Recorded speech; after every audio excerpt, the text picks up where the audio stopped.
wat maak ons hier op die aarde as Christene? En die kort antwoord is, ons hopelik leef ons roeping uit. En ons het dit een gekyk en gou weer 'n verfrissingkie. Dit wat God vir elke Christen wil hê, jou roeping as Christen, wat jy nie eers oor hoef te dink en 'n mooi ding wat vir jou daar staan, is die eerste ding wat God van jou wil hê, is jy moet hom ken. By hom wees, sodat jy in die tweede plek kan geestelik groei, en dan gebeur die derde ding, jy skyn die lig in die donker wêreld, jy skyn sy lig in hierdie wêreld. In week 2 het ons gekyk na elkeen van ons as Christen is geroep om in bediening te wees. Dit hoef nie voltyds te wees nie, maar God het jou nie net sommer eendag toevallig raak gesien, kom ons doen iets met Elisha nie. Jy is beplan, baie spesifiek, hy het vir jou gawes en talente gegee om deel of 'n deel van sy liggaam op aarde te wees. Dat is iets wat jy moet doen in bediening. En die 3 punte wat ons nou gekyk het van hoe daarby uit te kom, ek gaan net vir sê wat dit is nie, ek weet nie. Maar die 3 punte daarvan wat ons bespreek het is, jy moet nader aan God kom, nie net vir verhouding nie, maar dis waar jy moet hoor. En enige tyd is 'n goeie tyd om nader aan God te kom. Of jy goed sleg voel, of jy 'n bietjie weg was, of jy seer gekry het, al daai dingetjies wat ons nou gekyk het, enige tyd is 'n goeie tyd om nader te beweeg aan God. Tweede punt is, jy moet jou spesifieke gawes ontdek en ontwikkel. En as jy dit gedoen het, dan is die logiese ding, is doen iets dan asseblief, nie gaan sit. Die liggaam het nodig dat jy die oor of die hand of die tong of die neus of iets moet wees. So wees dit. Vandag gaan ons een stapie dieper en ek gaan nie probeer julle om 'n loopbaan voorligter te wees. Ek is totaal onbekwaam vir daai. Ek glo net dis 'n persoonlike ding hierdie van dit wat God in jou wil hê. Jou natuurlike liefdes en gawes en talente, al daai dinge gaan jou in 'n bepaalde rigting in half trek, outomaties. Jy gaan geïnteresseerd wees in spesifieke dinge. Party mense is mal oor boeke, ek kan my lewe nie verstaan en mense boeke is vir lewenskan lees nie. Gaan nie oor die borgheid van dit, gaan oor, ek weet nie, daai hele ding is my vreemd. En as mense, ek het my goeie vriendinne op skool, ek sê nie myself van, maak jy nie geluk, soos ek is so geluk so farm, kan nie iets beter ding doen. Sy gaan net ietsie kom terug en kan nie wag om te begin met die boeke nie. Elke jou talente en jou liefdes gaan jou in 'n spesifieke rigting intrek en as jy dapper genoeg is om dit te volg, gaan jy by 'n lewe kan uitkom en iets doen waar jy God kan eer, mense kan dien, waar jy self vervul kan wees en 'n goeie lewe kan maak. Dis daai goed is alles saam moontlik. Jy het nie nodig om die groot baie vol geld maak en groot beroepe te jaag. Moet asseblief nie so hard hier nie so bedryf. My opinie, daar is in my omstandighede. So vandag wil ek nie daaroor praat nie. Ek wil gaan oor, as jy nou by God is, jy moet kies, en jy doen al die Christelike goedjies, en jy het hierdie bediening wat jy van weet en jy gaan mee. Wat is die een ding wat jy op aarde doen? As God jou gesin het vir iets, wat is daai ding? Want seisoene verander en jou bediening verander. Ek sê met julle daar praat van hoe lyk dit. Maar jou lewensdoel, dit wat jy op aarde kom soek, verander nie. God het 'n plan met jou gehad en ons gaan kyk na voorbeelde in die Bybel daarvan vertel. En so net is 'n wegspring. Hierso is Romeine 1, dit is nogal opgesom die 3 goede waaroor ons praat. Oor jou lewensdoel vandag. Romeine 1 vers 1, Paulus, 'n diensknegt van Jesus Christus, 'n geroepe apostel, afgesonder tot die evangelie van God. Lyk vir my soos die hele prentjie in Engels. Hy's 'n diensknegt. Die Engels vir daai diensknegt is bondservant. En 'n bondservant was nie sommer net enige soort knegt nie. Jy was 'n diensknegt vir iemand gewees en elke 7de jaar skuld afgeskryf en dit ook as jy 'n slaaf was kon jy gaan.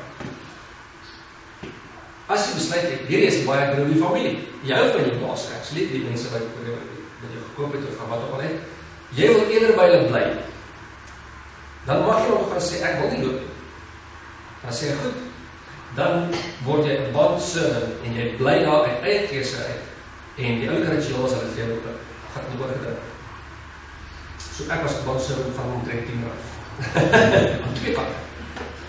Maar in elk geval, So, jy kon kies om waansinnig te wees, en Paulus sê, dis wat ek is vir Christus, ek het gekies, dis eers wat jy doen, jy kies om het te wees, jy bly wel, en hy sê, geroep apostel, dis sy bediening, dis wat hy rondom gedoen het, wat dit partner doen, en spytig van hoe sy journey gelyk het met, begin hier sodra die geld aan wat ons laas week gesê het, maar groei in sy apostoliese bediening en klant kerk in die plek vol doen al en sy doel wil ek sê was om die evangelie te volg. Dis wat hy gedoen het. So volgens my vraag aan die maatjie, is weet jy wat jy moet doen op aarde? Wat is die ding wat God jy voorgesit het, en as jy dit nie gaan doen, gaan die wêreld 'n ander plek wees, want jy moet dit doen. Nou God is nie afhanklik van ons te hanteer, hy doen wat hy doen. Maar hy het gemaak vir 'n ding wat jou hart gaan maak, chocolates vir die res van jou lewe, as jy daai doen.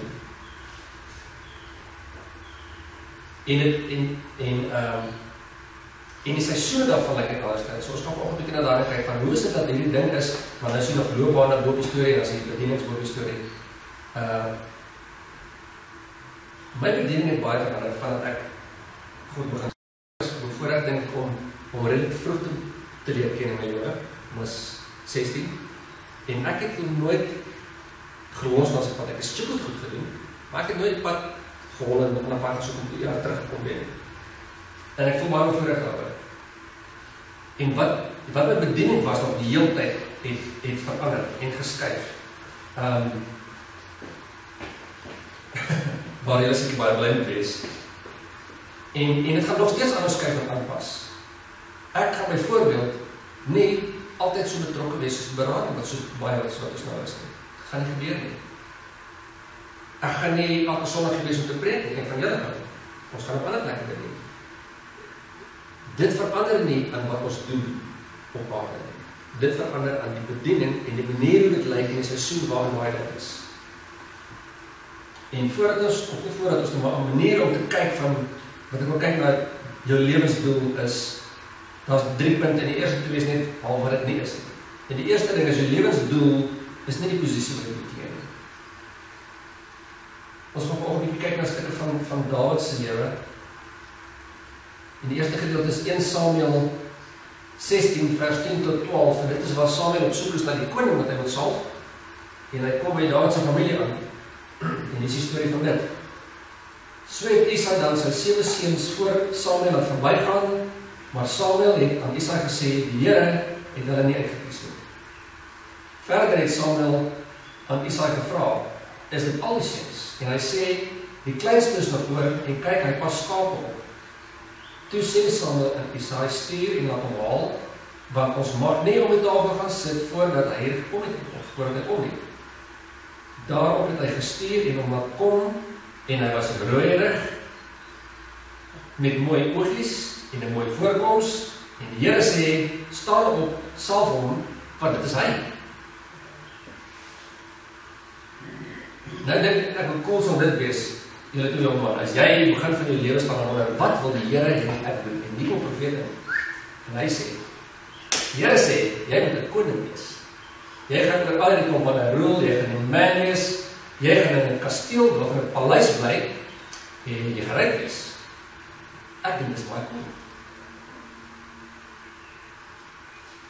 Wat Samuel nie vir hom sê nie, is, die grootste deel van jou lewe gaan jy vlug, in jou lewe.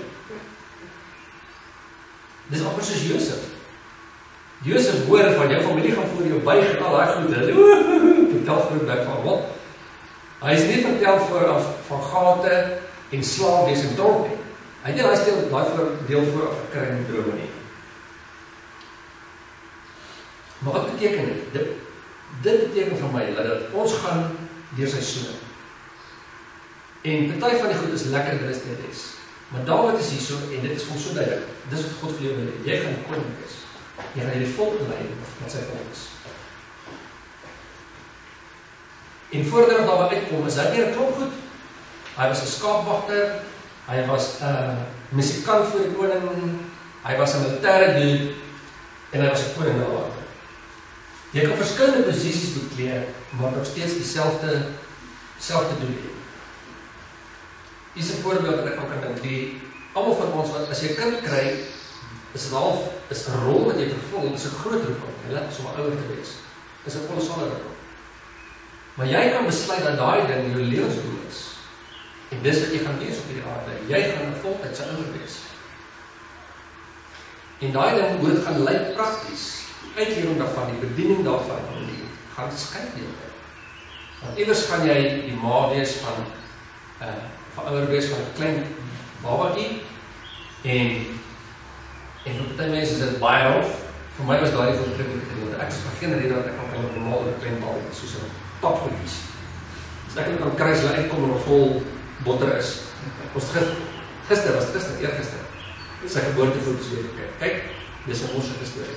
Maar dit is my amazing. Ek doe uitkom te sê vir hy, jy het 9 maande weer gehad, so die volgende 9 maande is al weer. Ek so kom nou gaan weg. Jy kan nou aan 'n nag van spring, maar vir die res ons. Ek was mal oor daai stadium. So en dan pas aan, dan kom jy by Peter kleuter goedjies en dan kom jy by 'n tiener en dit pas baie aan. En dan het jy kinders wat universiteit toe gaan en jou rol pas die hele tyd aan as dit jou lewensdoel is. En dan moet jy hulle op lewensmaats kies en dan later gaan jy 'n stadium waar jy jou kinders het en dis dieselfde lewensdoel, maar die seisoene gaan skuif die hele tyd en jy gaan die hele tyd deur verskillende fases hiervan waarvan party lekkerder as ander is. En jy begin by 'n melkbottel, as jy 'n baslap en as jy 'n taxi en as jy 'n idioot en as jy 'n mentor, so jy skuif die hele tyd met dit hoe dit lyk, maar jy doel van jy is op die aarde gesit om 'n ouer te wees vir jou kinders. En 'n generasie groot te maak, en hulle help hulle generasie groot. Dis 'n massive lewensdoel daai. En dit skuif net van hoe prakties lyk in die bediening daarvan. So as jy op 'n plek sit waar jy dalk jou baas haat, of jou werk haat, al hy goed op my haat, of waar jy ook al sit, dit is nie lekker daartoe. Hou dit vir oggend en gedagte, dit is 'n seisoen. Dit verander nie in wat jy op aarde doen. Maar dit gaan nie die posisie wat jy bekleed stel nie. Dit is 'n seisoen, dit sal verbygaan. Die belangrikste ding is hierso. Vra van God, wat moet jy hier leer? So as jy aanskyk in die volgende seisoen toe, laat jy 'n stapie aangaan. Want as jy dit nie hier leer nie, weet jy nou, as jy hier kom, gaan jy weer leer. Jy moet die goedjies leer. So vra van God, en as het moeilik is, dan is het nie lekker nie. It's fine. Dis hoe seisoene werk. Iewers kom jy dit tot einde. Dis 'n half natuurlike proses van jy raak gefrustreerd raak. En wat is dit wat ek moet leer het, dat ons kan aangaan na die volgende seisoen? Die tweede punt is, jou lewensdoel is ook nie noodwendig om jou geld verdien. Dit kan wees, en ek dink is baie broeie as dit is, maar dit maak ek kan kyk. Maar dit is nie noodwendig nie. Kom ons sê maar weer, is jou lewensdoel is om die evangelie te verkondig. Dis wat jou paarde voorgesit is. Jy hoef nie voltydse evangelist te wees nie. Maar jy kan, as jy met ongeredde bevolkingsgroepe aan dink, dis wat jy wil bereik. Jy kan na skool toe gaan as 'n evangelis. Dis wat jy kan doen vir 'n lewe, dis hoe jy jou lewe maak. Iemand betaal jou, of jy sponsors of whatever, maar dis hoe jy jou lewe maak. Jy is 'n voltydse evangelis in 'n onbereikte bevolkingsgroep. Of, jy kan dit met my familie doen. Hulle is boekhouers. Weet nie hoekom nie. Maar hulle is boekhouers en hulle werk vir 'n internasionale firma in 'n land wat 'n onbereikte bevolkingsgroep het. En hulle gebruik hulle vrye tyd om sendingwerk te doen. Dieselfde lewensdoel, twee verskillende maniere. Dit gaan nie oor hoe jy jou lewe maak nie. En die belangrike ding om hier te onthou my kopie is, die werk is nie jou voorsiening nie, die basis is nie jou voorsiening nie. God is jou voorsiening. En as jy daai goed in mekaar maak die besluit helemaal moeilik. En dis hoekom baie mense vir 'n handjie vol goed het. Dat hulle sien, dis die bron. God is jou bron. En as jy op die plek is, het jy die bron. Jy hoef nie dit te gaan maag geleer. God voorsien gelukkig nie in jou geld nie. En as jy hom gaan kans gee, hy gaan voorsien in 'n regte werkie, regte lewensmaat. Hy's alles wat jy wil hê, hy sorg vir ons. En kyk na 'n voorbeeld hier, wat ek gesien het van iemand wat dinge maar gebeur het. Dawid is geroep. Dis wat jy gaan wees. Sy seun Absalom het besluit hy gaan dinge bietjie maar gebeur. En hier is 'n stukkie van die storie in 2 Samuel 15 van vers 1. En daarna het Absalom vir hom 'n wa en perde aangeskaf en 50 man om voor hom uit te loop. En hierdie vir hom, in Afrikaans is daar nie 'n ander manier nie, maar in Engels sê dit for himself, dis iets wat hy vir homself kan doen. Hy het sy ek aanlei. Hy het homself in wa en perde gaan kry en die mense wat voor hom uitloop. En verder het Absalom gereeld vroeg opgestaan en langs die pad na die poort gaan staan, en Absalom het elkeen wat 'n saak gehad om na die koning te kom vir regspraak aangeroep en gesê, uit watter stad is jy? As hy dan antwoord, die dienaar is uit een van die stamme van Israel, dan sê Absalom vir hom, kyk, jou saak is goed en reg, maar van die koning se kant sal niemand jou gehoor gee. Verder het Absalom gesê, mag hulle my as regter in die land aanstel, dat elkeen wat 'n geskil of 'n regsaak het, na my kan kom. Dan sal ek aan hom reg laat geskied. En elke keer as iemand nader kom, om voor hom te buig, dan steek hy sy hand uit en gryp hom en soen hom. Op die manier het Absalom met al die Israeliete gehandel, wat vir regspraak na die koning kom. So het Absalom die hart van die manne van Israel gesteel. Absalom probeer hier vir homself 'n posisie en 'n doel organise wat God hom nie voorgeroep het. Hy probeer dinge maak gebeur. En hy wag nie, hy manipuleer. En hier is die gemors met manipulasie. Dit wat jy gekry het met manipulasie, jy moet ander manipuleer om te hou. So hierdie werk nou nie mooi uit is. Die ander kant van die ding is, as God het vir jou gee, as God sê, jy is die koning, gaan niemand van jou kan weggaan. As God vir jou sê, jy is die boekhouder, jy is my boekhouder, gaan niemand van jou kan weggaan. Dit wat jy doen is, kan jy nie maak gebeur nie, jy kan, maar dit gaan nie lekker werk nie. Maar as jy rus in die ding van God se besluitneming, God se planne met jou, dit wat in jou gesit het, dit wat by jou voor beplan het. As jy van wag dat daai ding in jou lewe uitwerk, en jy werk saam, gaan niemand dit wegvat. Dis die ander kant van jou. En in hierdie proses, wat nou hier gebeur is, wat nou die ding is, staatsgreep, dis al wat nou in die gang is. Absalom gaan toe na Hebron toe, maak homself koning, en Dawid hoor die storie, en Dawid vlug uit Jerusalem uit. En hoekom sal men almal van ons weet van Dawid as die kryger? Dis 'n vreeslose ding gewees. Hoekom vlug hy? Ek dink hy wag vir God. Om dit uit te sorg te maak gebeur en die antwoorde en die planne. Die rede ek ook so dink is onder andere oor wat by die ark gebeur het. Maar ons 'n paar interessante stories met vlug gedeelte. Die een ding is jy sê een van Saul se nasate nog kry maar as die pad, die ou sal sien my so iets snaaks nie. En hierdie ou kom en dit wil sê hy stop opgeskop en daar het hy met klippe gegooi en hom gevloek. En een van Dawid se heavies, sy naam is Abisai, en Abisai sê vir Dawid, hierdie dooie hond, gaan ek nie dat hy so moet doen. Hy is die koning, hy is 'n rabbies, laat my toe dat sy kop gaan afgaan. En Dawid sê vir hom, nee, sê nou God het hom gestuur. En die ding wat my eintlik so ding van Dawid wag vir God, is hierdie ding. Die ark was nie 'n simbool van God se teenwoordigheid, dit was fisies God se teenwoordigheid. Die Bybel beskryf van God se teenwoordigheid was tussen daai twee figure se vlerke op die ark. Jy kon nie net allerlei inkom nie. Dis geweg hoekom God se teenwoordigheid is daar. As daai ark in jou laar was, het jy gewen. Dit se ark nie was mos 'n moeilikheid. Hy het plan gemaak om die ark te kry. Kom God se teenwoordigheid op die ark. En toe Dawid vlug uit die stad uit, toe vat sy priesters outomaties die ark af saam met hulle. En Dawid stop die storie en sê nee.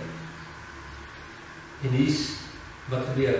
Toe sê die koning vir Sadok, die priester is, bring die ark van God terug in die stad. As ek genade vind in die oë van die Here, sal hy my terugbring. En hy sal my dit en sy woning laat sien. Maar as hy so sê, ek het in jou geen behaag nie, hier is ek, laat hy my doen soos goed soos hy wil. Dit maatjies is vertroue in God, en hoe hy my uitwerk. Ten spyte van 'n staatsgreep wat jou kind onderras, sê hy, ek sê koning dat my volk dien, los die ark by die volk. God gaan my saak so hanteer. En as hy het hanteer, en kan wees sy wonetjie sien en my wonetjie sien, great. En as God anders met my deel, great. Dan word ek geen God se hande. So vanoggend met hierdie storie wil ek jou moed inpraat en aanmoedig. As jy deur daai tye gaan, God is groot genoeg om iets daar te doen. As iemand jou onregverdig behandel op 'n manier, my werk, goed saak of iets, God weet en is groot genoeg om iets daar te doen. As hy jou geliefd is, as iemand jou geliefd is wat leer en leer natuurlik goed.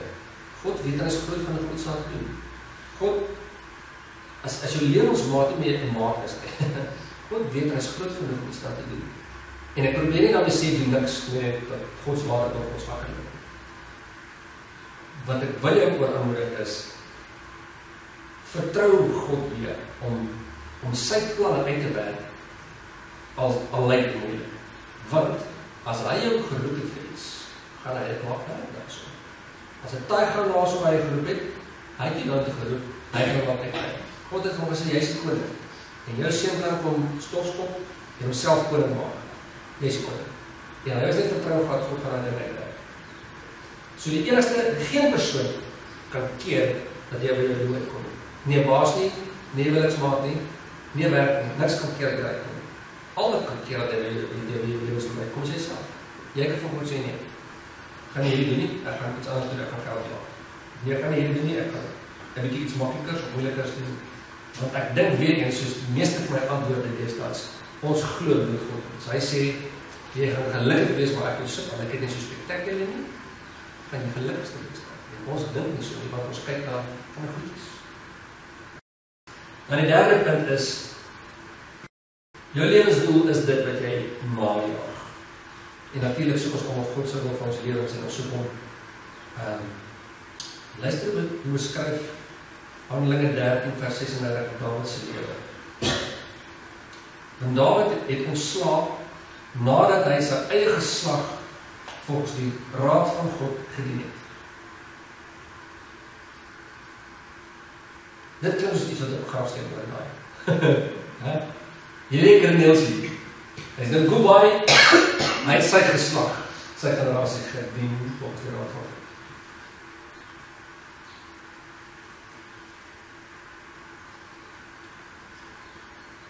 En daar was iemand tye in daar se lewens en ons dink dat hy bietjie ontspoor het.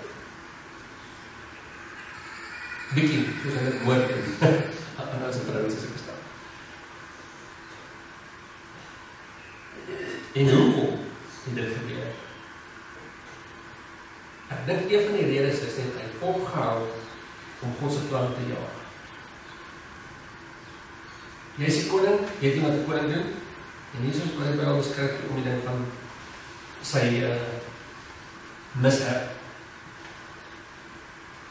Hierdie is 2 Samuel 11 vers 1.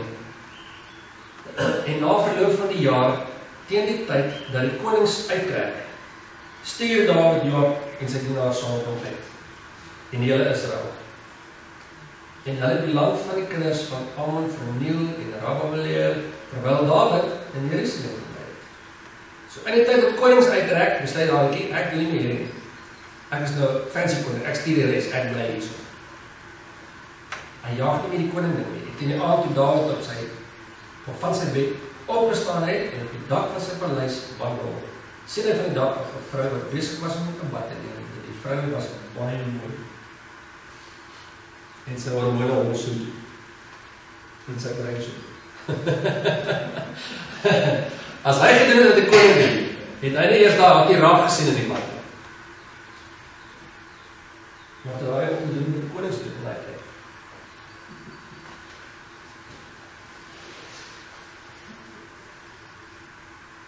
Kom ons voor ons,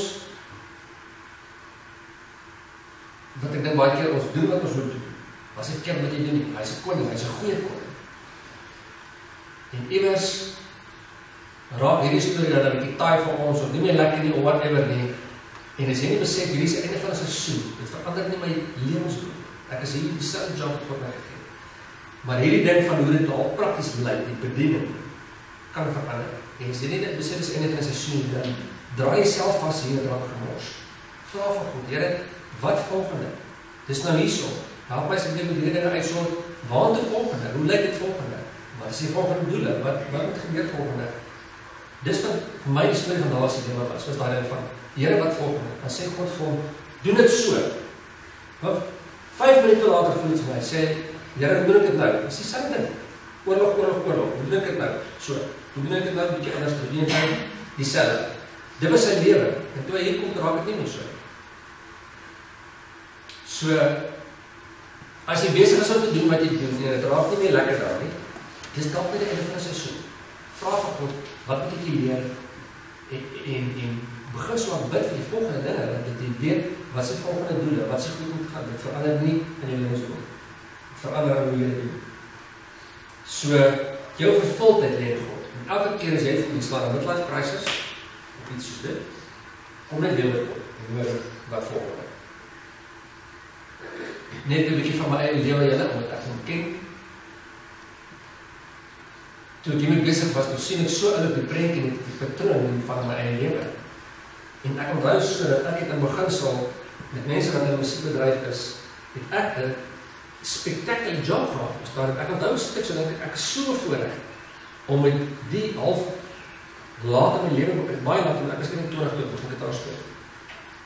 En 2 jaar later, 3 jaar later speel ek saam met ongelooflike mense. En ek sit in die hele ding, ek is so bevoorreg, maar elke keer waar ons was, draai dit al vas.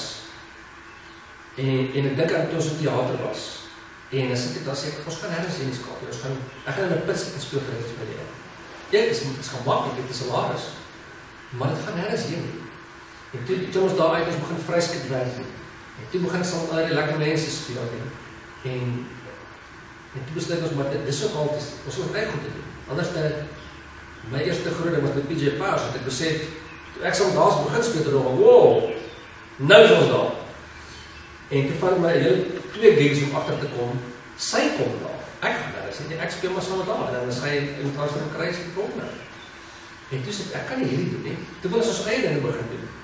En vir die laatste stuk wat ek saam met Tanya gewerk het, en die einde was, even sy shows, onthou, sit ek aan dink, dis great shows, en ek het die wêreldse respek wat hy doen met al die goede, en ek het soveel respek omdat hy ons saam gesteef het op hierdie journey, want hy baie goed ons gekyk. Maar dit is nie dieselfde, daar is nie meer van werk saam met hom. Dit is baie lekkerder om vir 5 mense eers in 'n coffeeshop te gaan speel met ons eie is. En dis net, dat ongemak van dit, dis die volgende ding. En die hele journey, weet ek, soos van die begin af, ek weet nie wat lyk die einde presies nie, maar ek weet, my lewe moes musiek in mekaar gewees van die zomerskap doen. En daai hele ding was net, hele frustrasie, het voel soos, wow, het gaan dood, het gaan nie dood nie. Dis 'n volgende fase.